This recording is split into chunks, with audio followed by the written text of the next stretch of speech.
Welcome to the Wild Ag Podcast, where we'll serve as a connection point for landowners and conservation professionals who want to integrate conservation and agriculture. I'm Dr. Andrew Little, Professor of Landscape Ecology and Habitat Management and Extension Specialist at the University of Nebraska. And I'm Nate Pfluger, Precision Ag Coordinator for Pheasants Forever and an avid outdoorsman with friends and family in my free time. Together, we'll work to bring you perspectives from both landowners and conservation professionals for discussions on soil, water, and wildlife in ag-dominated landscapes.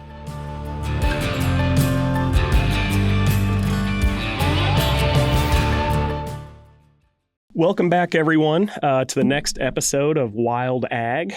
Today, I have Ted LaGrange here with us, and he is actually the Wetland Program Manager for the Nebraska Game and Parks. And Dr. Little and myself are looking forward to learning about some wetlands. So, Ted, please give a little introduction and a little background on your current position, please. Sure. Great to be here. So I coordinate our wetland conservation program for the Nebraska Game and Parks Commission across the state of Nebraska. So I work throughout the entire state and work just to deliver whatever conservation needs there are for Nebraska, both working on private lands, public lands, outreach, a little bit of research. So kind of everything and anything wetland related I try to keep up with and help with where I can. Yeah, and even though I work in the conservation industry or area myself, I don't know a lot about wetlands. So some of the recent work or the stuff you've worked on, the videos and everything over different wetlands have been really educational for me. So I thought they were really good projects. And leading into that, can you talk about some of the differences in wetlands, or what's just the basic definition of a wetland? Sure. Maybe start with the basic definition. So there's three factors that need to be present for an area to be considered a wetland. And the first, obviously, with a name like wetland, there has to be some water component. And so there has to be what's considered hydrology, or that water present during some times of the year. And that can either be like ponded water on above the soil, or it can be saturated like a wet meadow type setting within maybe the upper 12 inches or so of the surface. So you have to have the water present. You have to have vegetation that's adapted to growing in water, so these plants that are wetland type plants. And then the final factor is the soils take on certain characteristics when they're wet that can be identified and considered hydric. And so it's basically all three of those factors have to be present. You have to have hydrology, wetland plants, and hydric soils. And if all three of those are there, you have an area considered a wetland. That's really interesting. So I'm just curious, thinking about Nebraska, 97% privately owned. What's is there kind of a general estimate of how a percentage of wetlands in Nebraska?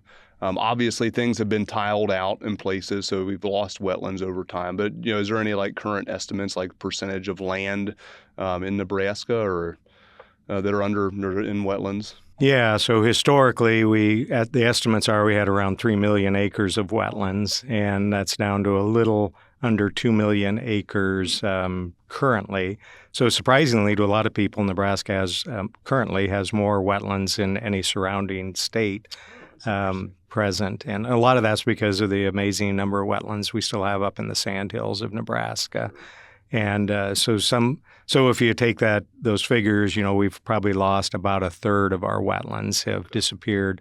But in some places, that's much higher. So we do have landscapes, places in Nebraska where we have up to 90% of the wetlands have been drained and removed from that landscape. So kind of depends where you're at in the state. But overall, we still have a pretty good wetland resource. And as you mentioned, most of that's on private lands in Nebraska. Yeah, that's important.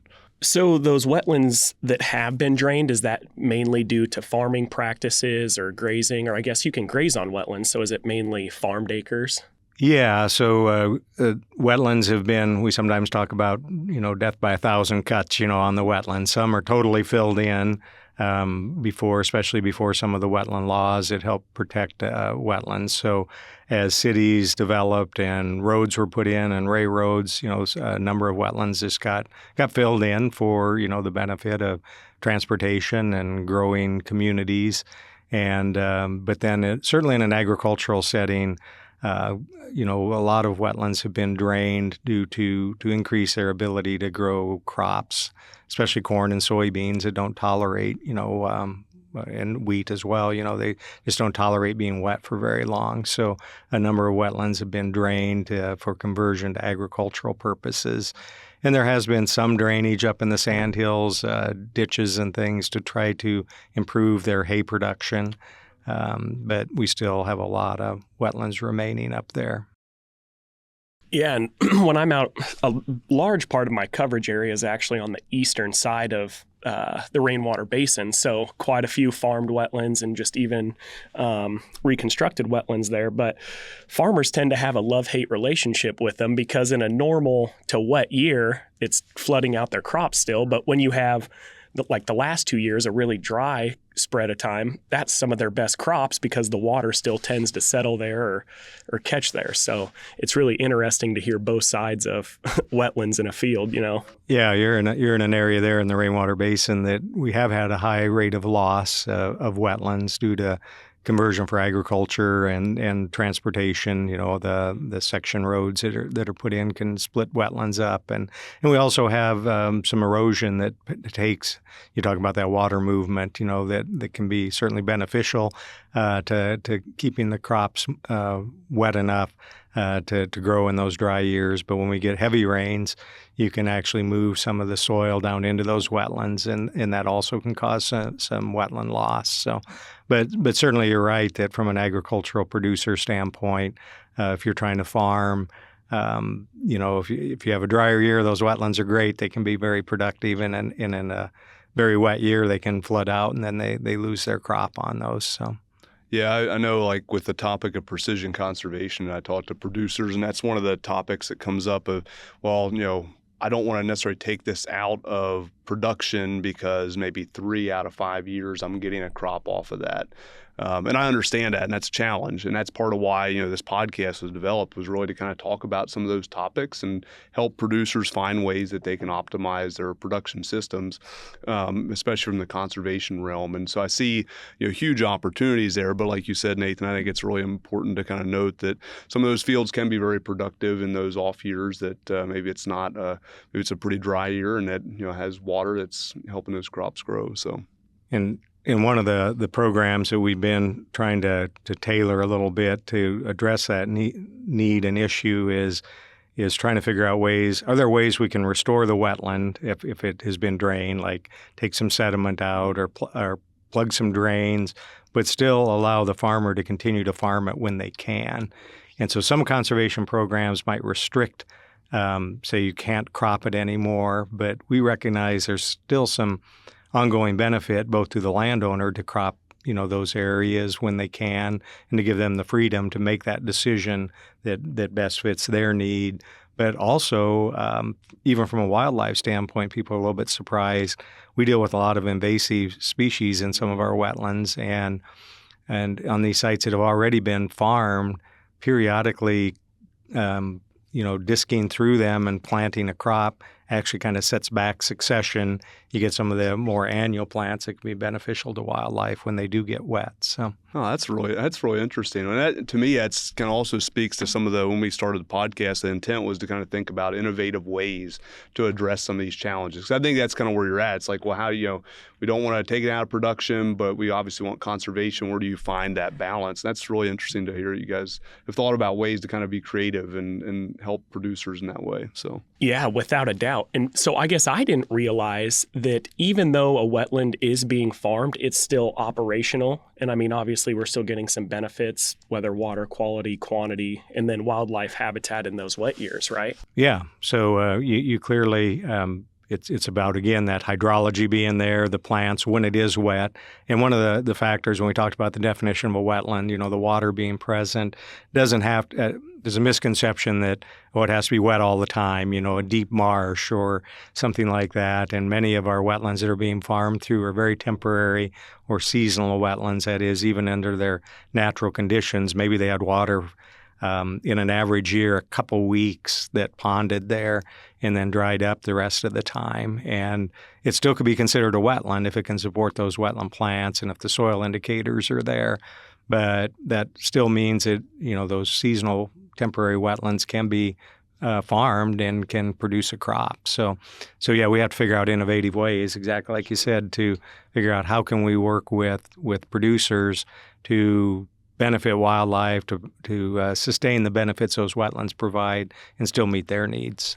That's really interesting. Yeah, and thanks for sharing that, because I think that's really important to the listeners out there is, thinking about innovative ways to find that balance. I think ultimately, we can't just say, well, we can't do anything. We have to ultimately be creative, and we got to find ways that are going to help that producer still benefit their production system, because they obviously have a livelihood. And I always talk about that. When you have a $500,000 piece of equipment or more out there, every acre does count. That's just the reality of the world they're working in. And so every row you're putting in, that you're planting, is very important to them. And so how can we find ways to, optimize that? So that's good. I'd say another point, we have some programs that allow, them to go ahead and farm it when they can. And again, make the decision on how to best use that land. And some of them also opt, especially on some of the larger sites.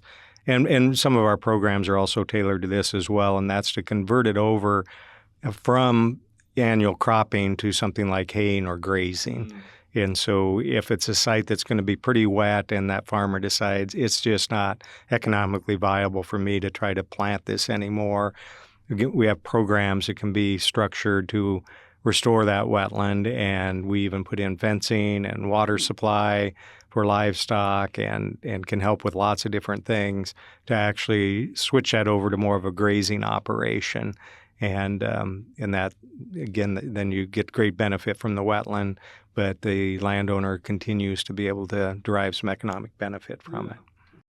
Yeah, and so that's neat how we have a number of choices, right? So if it's a smaller area or a seasonal wetland, that's probably not economically viable for the producer to put back to grass to graze. But when you have these larger, deeper wetlands where, they're not getting a crop 90% of the time, then I see that's where it makes sense. Yeah, so we try to structure our programs. We both Game and Parks, and we have a whole bunch of different partners that we work with, and each have different programs for producers or all types of landowners, whether it be farmers, ranchers, recreational landowners. And so we always like to emphasize we try to customize, what we can offer to meet their needs. And so it really does help to be able to understand and customize each. So it's not a template thing where everyone's done just the same way, but it's like what's the wetland need, what does that landowner need, and how do we, given that, maximize or optimize our wetland benefit for wildlife and the other benefits wetlands provide. Well, I know you hit the nail on the head there. There is no cookie cutter approach to all these wetlands. You have various sizes, various needs. And I think the other thing is you throw in there, you have people, and people all have different objectives for their land as well. So that creates additional things you have to think through, which again, that's why, Game Parks has their private lands division, and they can go out and work with producers and customize plans that best help them and their needs. So, and it's free. So, right. And then free private lands division with work with landowners. Yeah. So that's I think it's one of the things I hear a lot is like, oh, I didn't realize that. And it was, I could take and call Game and Parks and I can get some assistance. Yeah. Technical assistance, we provide free of charge. And again, we have really well-trained staff throughout the state, and they're willing to help landowners just work through what their needs are and what could most benefit wildlife, whether it be the wetland or other types of grassland or woodland settings. So our private land staff are really a great bunch of people. They have great connections with other programs and other agencies and organizations that offer help. And again, that's free of charge. And in fact, I'll up that even a little bit more, that not only is it free of charge, but we have programs that will actually pay for the restoration work. And for wetlands, the cost share can vary, but depending on the site, it could go up to 100% of the cost of like restoring and improving that wetland. We find ways to make that happen. That's awesome. Well, and that's another innovative thing. Not only is it free, but you can have programs that can help those producers find, take and cover a lot of those costs. So that's awesome. Yeah. And I clarify, there are some programs that we do have cost share. We want the landowner, if they're getting some benefit, like from grazing haying, for instance, that they will put some money into helping maybe with some perimeter fencing or livestock water, but we can help offset some of those costs and set that cost share in a way that's good for the landowner and for what we're trying to do. That's really cool. So we've touched on seasonal wetlands or farmed wetlands a little bit. What other types or styles of wetlands do we have here in Nebraska? Do we have any others? Sure. I think we obviously have some wetlands that are more kind of your traditional deeper marsh. People think water, water a lot of the times, cattails, maybe a muskrat house and ducks on it and that kind of thing. And ducks used, to clarify, those seasonal and temporary wetlands a lot as well for feeding. But so we have those more marsh-like settings. But one of the things I like to emphasize to people that they don't realize is that all of our streams and rivers have wetlands associated with them. So lots of times, again, they get focused on thinking of this marsh-type setting or an isolated or depressional type wetland out in a farm field or up in the sandhills, a lake and the fringe of wetland around that. But we have a tremendous number of wetlands associated with all of our rivers and streams. So they provide both a fringe along the edge of that river or stream, but also where it spills out of its banks periodically, you'll get these floodplain wetlands. And so that's a really important type of wetland we have in Nebraska throughout the state. That's really interesting. And so you mentioned we've lost a third of our wetlands here in Nebraska. With the recent flooding that we've had here this spring and previous springs, having those wetlands on the landscape or bringing them back, would that help the flooding issue that we see? Sure. I mean, there's been studies that have shown that if you have a lot of wetlands remaining in the watershed upstream from where that flooding might occur, that the peak of the flood is reduced a little bit.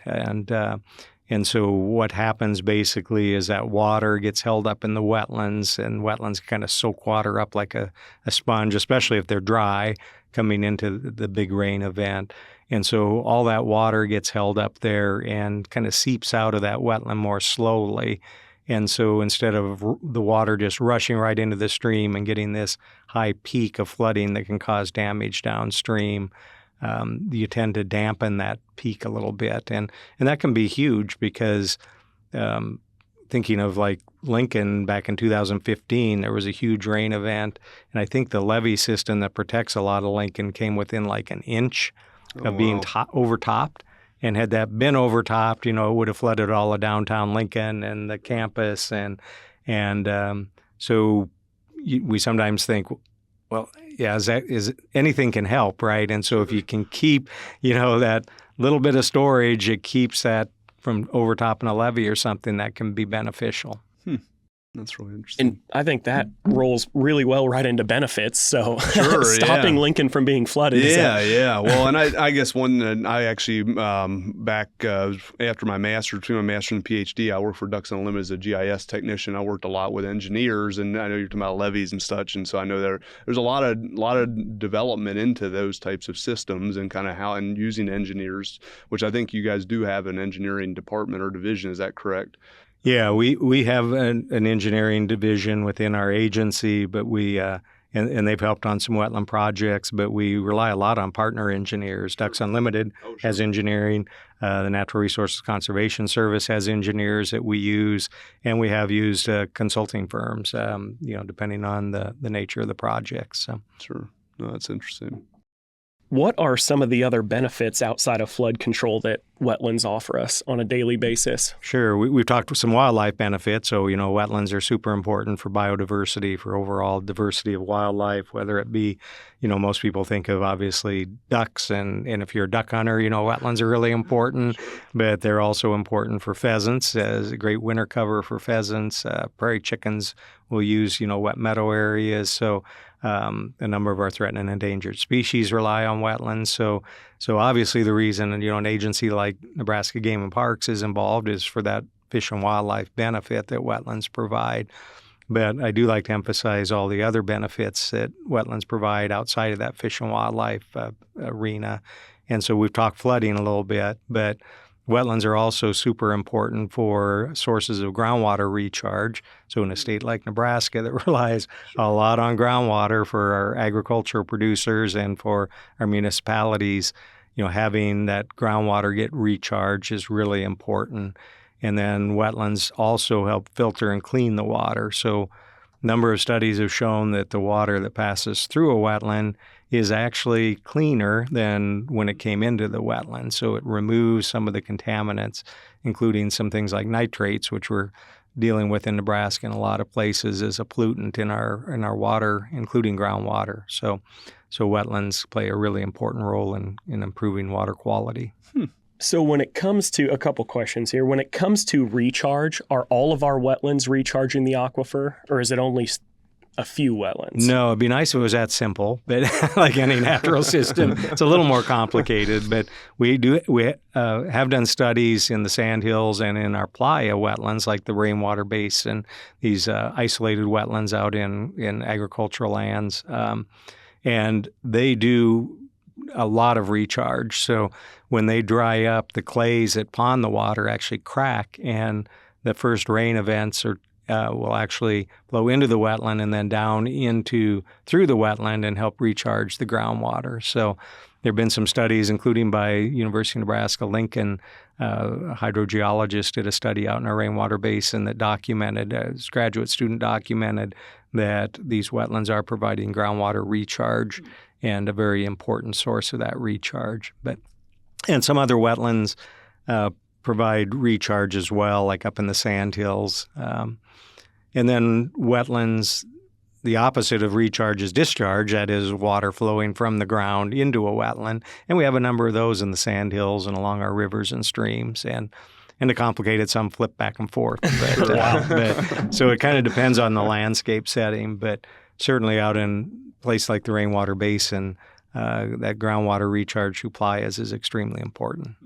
Well, and that's interesting. I didn't know that it needs to dry up and crack. I mean, so you want that wetland really dry prior to that rain event to help recharge. I mean, talking about wetlands, you wouldn't think you'd want to see it dry. No. That's the reason that, we talk about these wetlands are very dynamic out here on the Great Plains. So we have drought periods and then flood periods. And so when those wetlands do dry up, which is a natural process, we do get questions and even complaints sometimes like, why is that wetland dry and can't you do more to put water in it? We have to explain that not only is it important for that groundwater recharge, having some of those cracks and moving that water into the ground, but it's also really important to sustain the productivity of that wetland, to reset the plant community, to get some of those annual plants growing that provide really great wildlife food. So having them dry up periodically is natural and is okay. Mm-hmm. And then my one other question, what you touched on before, water quality. So when water's coming through, you said it filters out nitrates. Is that the sediment filtering out those nitrates or contaminants, or is that the plants and the wildlife there that are taking up those nitrates for whatever reason? Yeah, it's actually neither of those. It's actually the bacteria that are associated with we talk about wetlands having water in them, and when they have that water, it's something called anaerobic. That is, we have a different kind of bacteria that live there that like unoxygenated water. So they're different than the bacteria you might find, say, in a flowing stream or in an upland soil. So it's a whole different set of bacteria that live in wetlands. And what they do, because they live in an oxygen-poor environment, when it's something like nitrates come in, they actually remove the oxygen from that, and that's what gives them oxygen. And so they take nitrate, which has oxygen as part of it, and reduce it to nitrate gas, which is a harmless gas in our environment, the most common gas we have in our atmosphere. And so the bacteria denitrify the water. And so, but getting back to the plants, the bacteria also have to have something to eat, and they thrive on organic matter. That wetlands are great at producing high amounts of organic matter, that is the dead and decomposing plants from the previous year. So you have to have this setting where you have low oxygen levels, organic matter, and those bacteria then will denitrify, will take and take nitrates, which are a water pollutant of great concern, and and change it to harmless nitrogen gas. So. I did not realize it was bacteria. I did not know that. That is something, I'm learning a lot, honestly. I'm enjoying the conversation about it. And I think one of the things that you mentioned about before, which I'll have a little bit of a wildlife bias, but you mentioned about with pheasants and the habitat there, as well as other game birds. And I think it's really important too, because I think we have, of course, a pheasant project we're running right now with Nebraska Game and Parks Commission. And one of the things that we've talked about is within these landscapes, what are the key habitat components for their success throughout the year? And I think sometimes if we're out there just hunting in the fall, we just assume that's kind of all they need. Well, there's actually other things that they need throughout the year. And in the wintertime, when you don't have a lot, especially in intensified ag landscapes, those wetlands can be really, really beneficial for pheasants and other wildlife. So, yeah, that's a really good point. Yeah, I mean, I obviously have a wetland bias because of my job and my interests, but I often say, well, pheasants really aren't an upland bird; they're a wetland game bird. So, but and they need both. Obviously, they need those upland grasses, but they do certainly use wetlands, and you'll see especially they dry out and they've got a lot of annual plants. You'll see broods go, the pheasant chicks out in there and provide great food for them. So yeah, and I repeatedly tell producers in York and the surrounding counties, if we didn't have these wetlands, there's a very good chance we probably wouldn't have our game bird populations that we do, exactly because of what you guys are saying, how it sustains those birds. Yeah, and then you also noted a death by 1,000 cuts earlier in one of your references, and I think that's similar to game birds. You lose these key things. So obviously you said about a decline about a third of the wetlands here in the state. Obviously, that is kind of around the same time period of all, we're seeing pheasant declines. I'm not saying that's the only reason, but that obviously is a component of that. We've seen, habitat loss for, various game birds being a pretty substantial driver for their declines.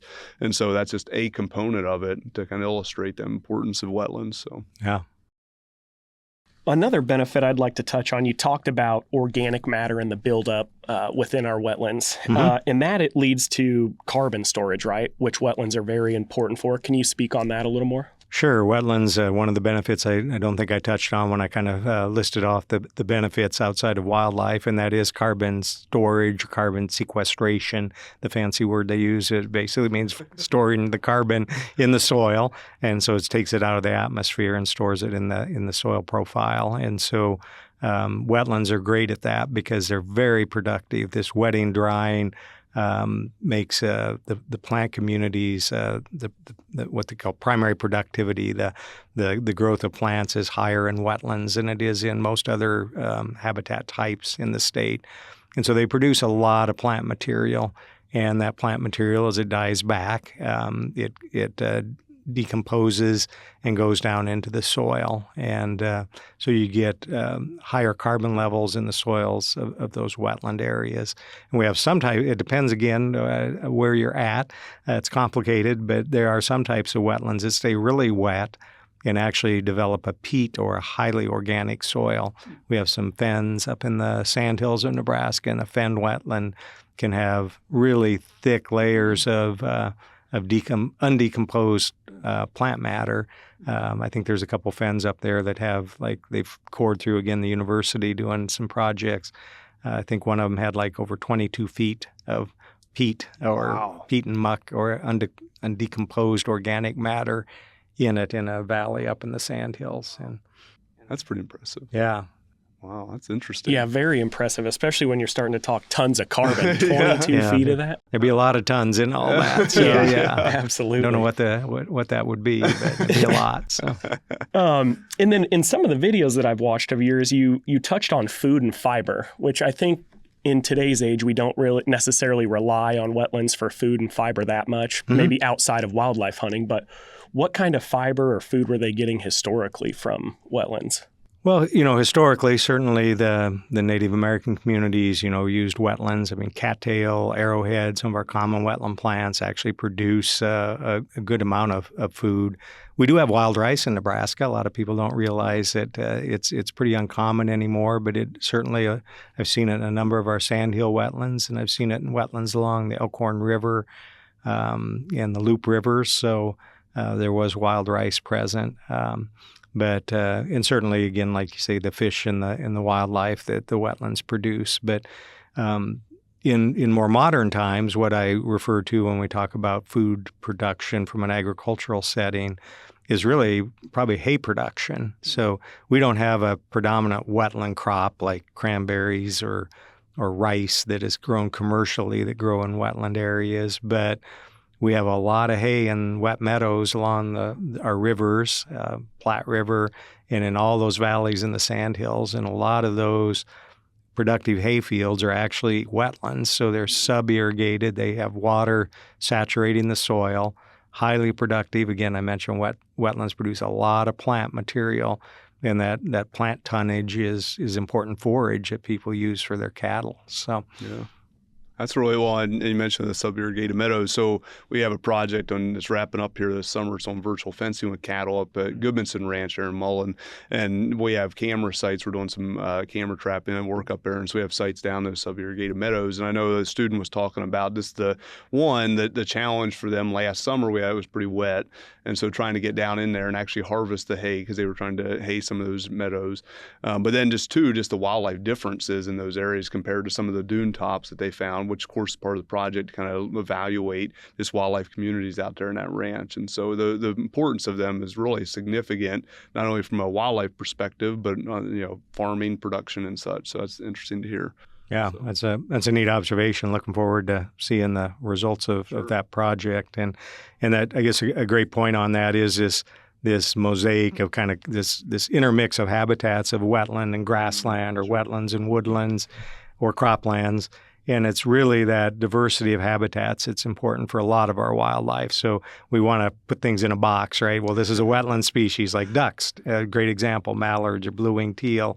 Well, they nest in upland grassland. So you're not going to have any mallards if you didn't have some grassland around an area. And obviously they need the wetlands as well. And then we've touched on things like pheasants. It might nest in the grasslands and the uplands, but might overwinter in a wetland.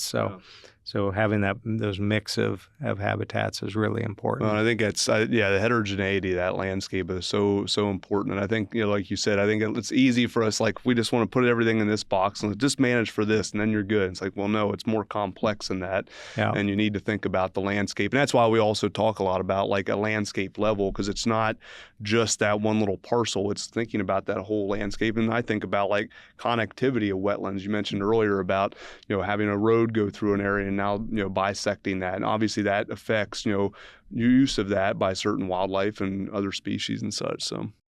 Yeah, and that's kind of leads us into the last point or benefit, I guess, to society that I wanted to touch on is aesthetics. That a lot of the time that kind of goes unmentioned, which is unfortunate, because in a row crop dominated landscape, I mean, it's just corn and beans, and then you have this wetland that's just a hot spot of biological activity. And there's a lot of birds that people can go bird watch or plants that people can go look at. What do you think of just aesthetics as a benefit?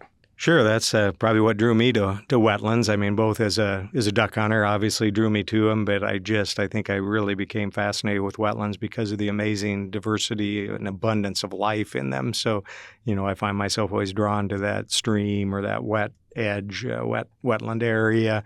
Just say there's always all kinds of different sounds and different things you can observe, different species of wildlife. They're important for fish, so I think the aesthetics and then just kind of the role in green space of just having some things that are a little different out there on the landscape can be really important anywhere across Nebraska.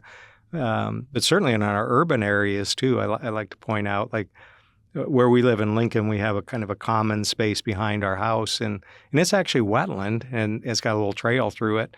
And, people are always enjoying walking their dog and just taking their kids or grandkids or whatever through this area. And it's got some big cottonwood and willow trees. It's got some cattail. It's got some rushes. But again, it's one of these areas that doesn't have a bunch of standing water.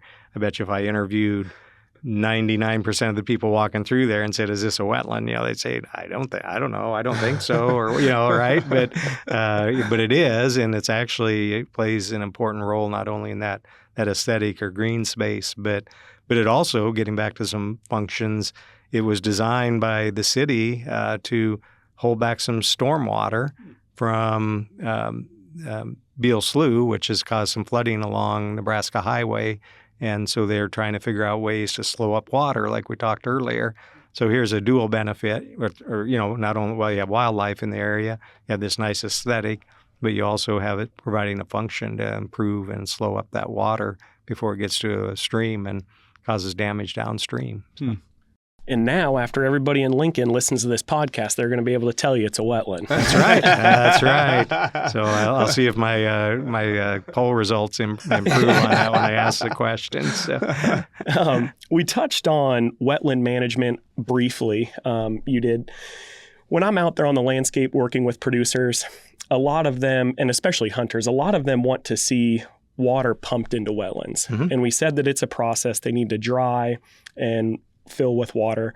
What goes into the decision to pump into wetlands from the game and park standpoint? Yeah, there's a lot that goes into that. We have a meeting. I just thought today, it's like, we're almost into July here for the time we're at right now. But the late summer, we're going to have a meeting to talk about what the condition of our wetlands are, where we do have the ability to pump water into them and make some decisions on which ones to pump. And so a lot goes into that, including what the condition of the wetland is. And we do, one thing to note on our pumping is it's like really late summer into the fall primarily.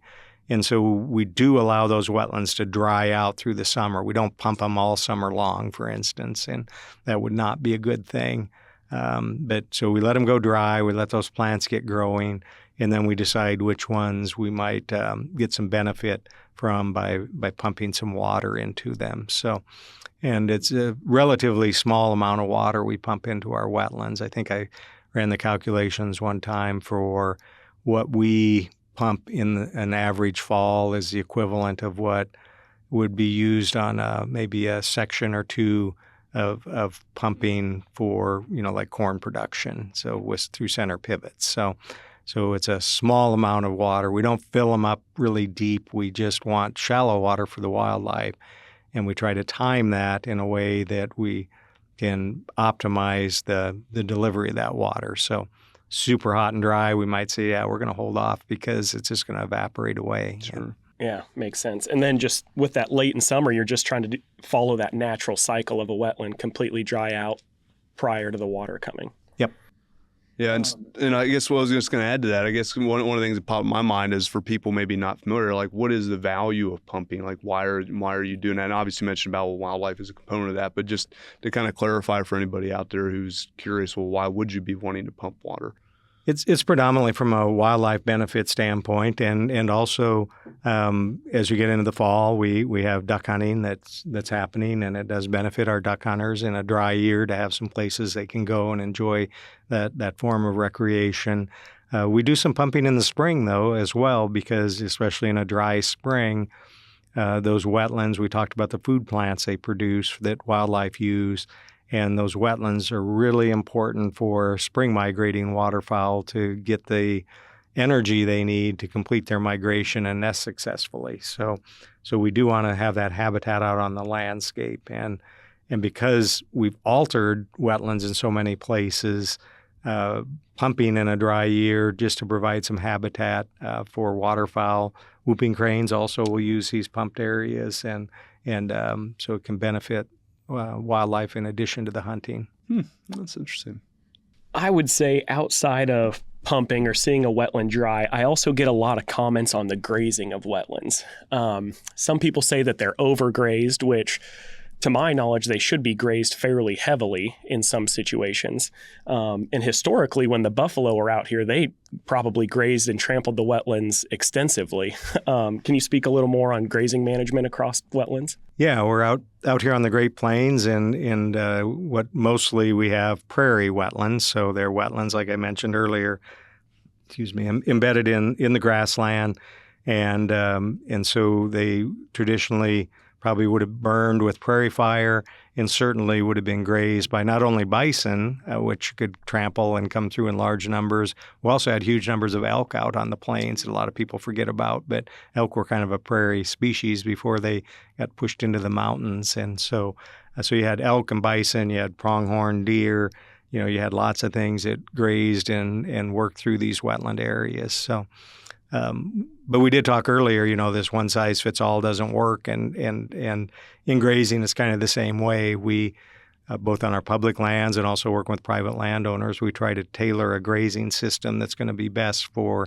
the wetland and the wetland wildlife that we're interested in, but also meets the needs of that producer. So some areas get grazed pretty hard. Some we might recommend some rest on. Just depends on the wetland type and the year, and it's a very adaptive process. So. Yeah, and I think one of the things that you hit on there is this kind of, again, that not a cookie cutter approach, and you're kind of customizing these things. And I think sometimes we do like these research projects, and then we get information shared out there, and it's like, well, we kind of human nature. I think, well, then we just need to do that, and then that'll fix all. But it's like, well, that's where private lands division folks can come into play and say, well, maybe you need to do a little differently here. And again, it's kind of those customizations based on the needs that you have. So that may, yes, we do research projects, provide really good information, but there may be things that maybe certain landowners need to customize based on their objectives, land type, whatever.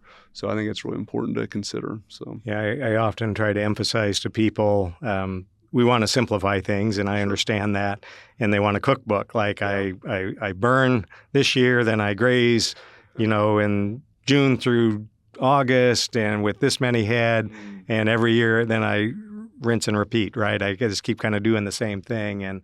And the reality is, you have to understand the weather you're dealing with, the type of wetland, and so you have to be pretty adaptive. So. Yeah, well, and I think too that so we have another guest coming on in a future episode about I'm going to talk about the Sand County Almanac and Aldo Leopold, and one of the things that I think back to Aldo Leopold is and the land ethic that he obviously talks about, and it's really that, and he talks about being a part of the community, you're within that system as a person, and so I think it's important because then as you're more connected to that land, you're then customizing and you're learning things like, oh, hey, I should do this differently this year. And again, I think it's a learning process too.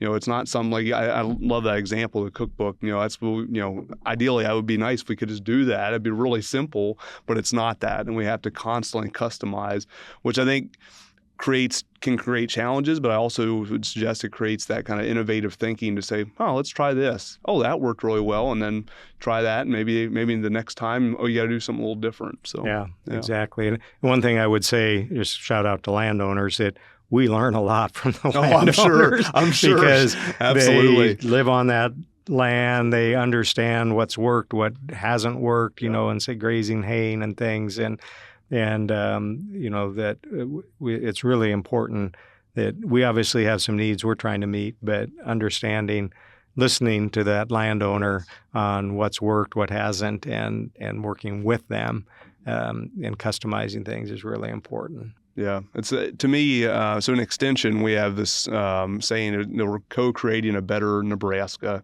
or co-creating a better tomorrow for Nebraskans. And I think that's the same, analogy here. It's we're co-creating products, working with those landowners, and then like you said, it's such an important thing. If you're going in there and working with them and knowing, especially some of these families have been on those properties for generations, and they know all these intricate details about those properties, and then they can kind of work with those private lands division folks to figure out what works best. So yeah, great point. Getting back to some of the management questions, great discussion there, but what does, for an individual that is maybe a little leery about fire, what does fire do to our wetlands and how does it benefit them? Sure. So fire was a natural part of the wetland cycle. Again, during dry years, certainly that fire would have burned through there. So it can remove some of that litter, some of that decomposed plant material that might be getting a little too thick, again, depending on what your needs are on the site. Can recycle some of those nutrients. Some plants actually respond very positively to burning. And then the other thing is we often combine the burning and the grazing.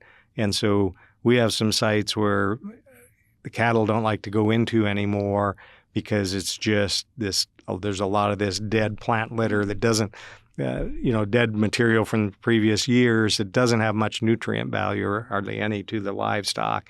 And so burning that, you get this flush of new growth, and that new growth is highly nutritious. So, and then you'll find that cattle will go into that site much more readily. So if you're trying to get some grazing, some trampling action, which we sometimes want for opening some sites on creating some places for annual plants to grow, flats for shorebirds to use.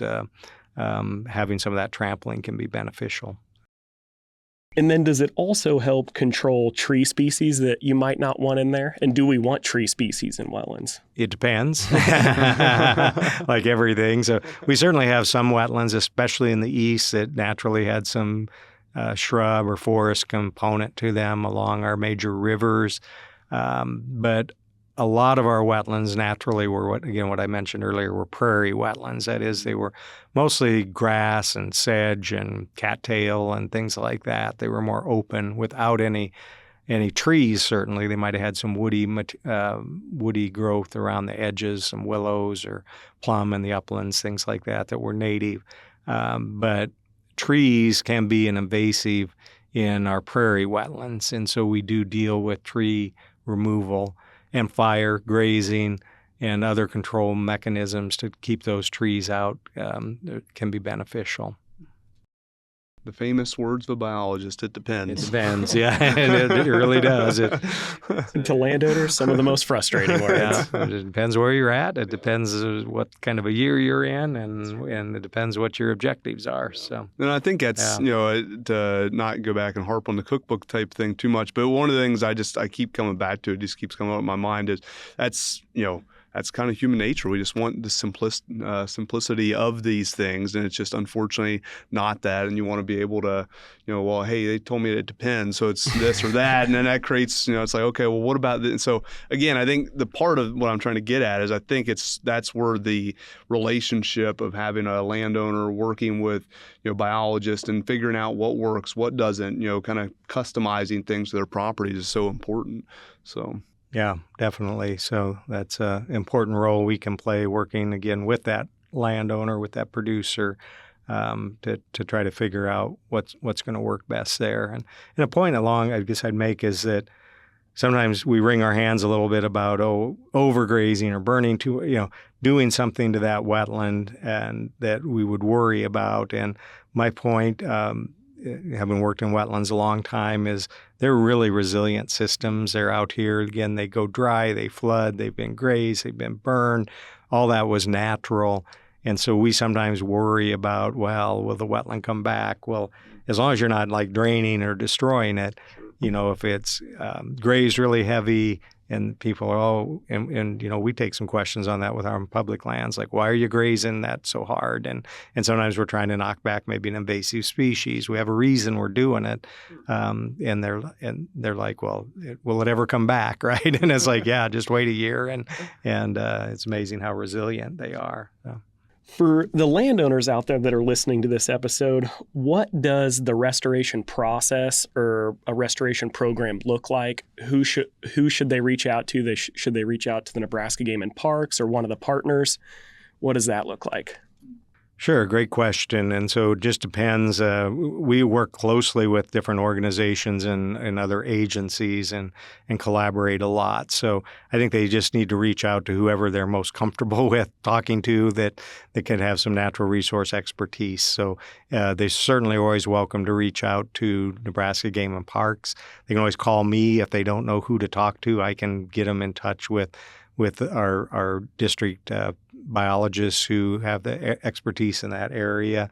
But if they walk into the Natural Resources Conservation Service office, contact Ducks Unlimited, Pheasants Forever, U.S. Fish and Wildlife Service has a program, a number of our other partners. So, basically just if they need some help, have some questions, reach out to somebody, and then we'll coordinate and try to get them the help that they need, or get that. I mean, that's the first step, I guess, right? So then your question was, and what's the process like? So then it's just a discussion at that point. From that point on, we usually a site visit's done. So let's say they contact the Game and Parks office, talk to one of our biologists.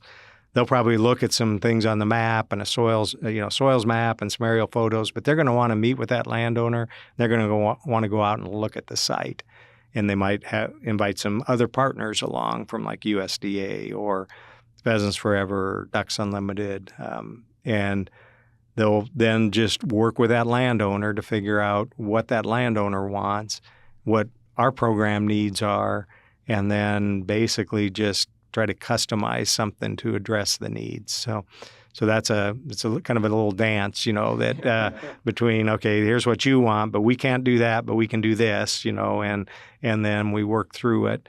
And clearly on private lands projects, it's totally up to the landowner. It's their land, they're in control of it. And so we have to meet their needs and make sure, and there's times we walk away because maybe what that landowner wants doesn't meet our programmatic needs, but that's rare. We usually find a way to find something to a good positive outcome once we start that discussion. Yeah, and I was going to note there, you mentioned connections and kind of the, even just with one of the things since coming to Nebraska, I've really enjoyed is just the connectivity amongst the various conservation organizations that you may not necessarily see in some other states. And what I'm getting at is that, if you go out and you meet with that landowner and say, well, hey, maybe we can't get something done in this way, but this organization has some programs that could best fit your needs. Like you said, just kind of, again, the customization of all this. And so certain partners are going to be able to do certain things. So I think it's really important. So I had a farmer that I had a lot of respect for that was involved with the rainwater basin, and one of his comments early on was like this. He says if someone reaches out to help, comes to say Game and Parks, and we say, well, we can't help you, go call Ducks Unlimited or go call, USDA. He says, I don't have much time. I don't have their phone number. I want some help. I came to you. Can you give me the help I need? And that's one of the things our biologists are trained in, is not to just do that handoff, right? Correct. We collaborate a lot, but it's not like, well, just go call Pheasants Forever. They can help you with the seeding mix, and then walk away. And then they're like, I don't know who to even call. And it's like, so what we want to do is basically work them through the process. If they've come through our door, we want to say, well, maybe we can't do that, but Pheasants Forever or USDA, they have a program that can meet your needs, and let me call them up for you, or let me take you to their office, or let me invite them onto your, into this process. So. Yeah, that's a really good point. And it's a huge effort for a landowner to reach out and want to do something like restoring a wetland on their property. And maybe they're only reaching out because they have a relationship with that individual. So a lot of times I'll start a project or a landowner will come to me, and like you're saying, it can't go through my program.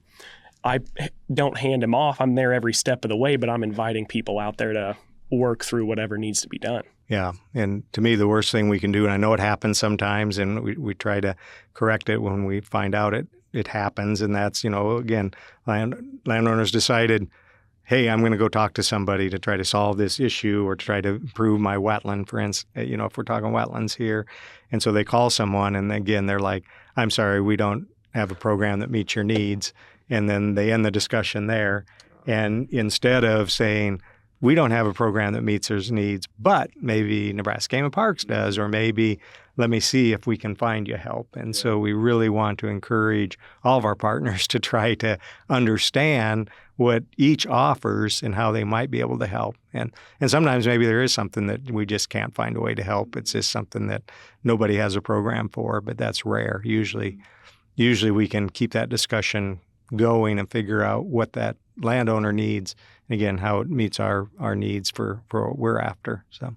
Yeah, and to kind of touch on that a little more, we're actually in the process of trying to bring a landowner on with another agency that has actually worked through that process with the landowner, just so everybody can hear it from, I guess, the horse's mouth, Yeah, this is what I went through, this is how it all worked, and it all worked out just fine. With all that, I really learned a lot here today. Are there any other misconceptions or any things around wetlands that you want to cover before we wrap up for the day? I think we've covered a lot of the misconceptions, and that's, people want to put wetlands into kind of a box, that it's a marsh or that wetlands are always wet. And again, they're very dynamic out here on the landscape. But no, I think one of the things is for closing, I guess, is you mentioned earlier on we did a project putting some films out and some publications about wetlands specific for Nebraska. We work with the Platte Basin time-lapse team here at the University of Nebraska, Lincoln. They did 5 films on wetlands that were just outstanding. And we also have a guide to Nebraska wetlands, and there's a lot of good contacts and information. A lot of what we covered is in that publication. And for simplicity for the listeners, if they go to nebraskawetlands.com, that will take them to the Game and Parks Wetlands website. And we have the films on there, the publications, my contact information, so if they just remember nebraskawetlands.com and check that out, they can learn a lot more about the amazing wetlands we have here in Nebraska. And those videos are very well done. Shout out to the Platte Basin time-lapse team. They've done a really phenomenal job. And actually, we can probably link to that stuff as well. And we put out this in the show notes so folks can go there and download those and watch them and get those other resources that are available. Yeah, so. And they'll learn about wetlands. A lot of what we covered is in those films. We do talk to a rancher and to a farmer and to a recreational landowner, and urban communities, rural communities really cover the state thoroughly with those films. That's awesome. Yeah, they're really well done. And with that, Ted, I just want to say thank you very much for taking the time out of your day to come have this discussion with it. I know I learned a lot. I did as well, yeah. Great. Yeah, really enjoyed it. And yeah, thanks again, Ted. And if anybody has any questions for Ted, you can obviously reach out to him and Nebraska Parks Commission, but you can also send us an email at wildagpodcast@gmail.com. All right, thanks. Thanks for listening, everyone. Wild Ag is part of the Natural Resources University Podcast Network. If you enjoy this podcast, please leave us a review so others can find us and tune in. And we want to hear from you. You can submit questions or topic suggestions to us at wildagpodcast@gmail.com. That's WILDAG podcast@gmail.com. Thanks for listening.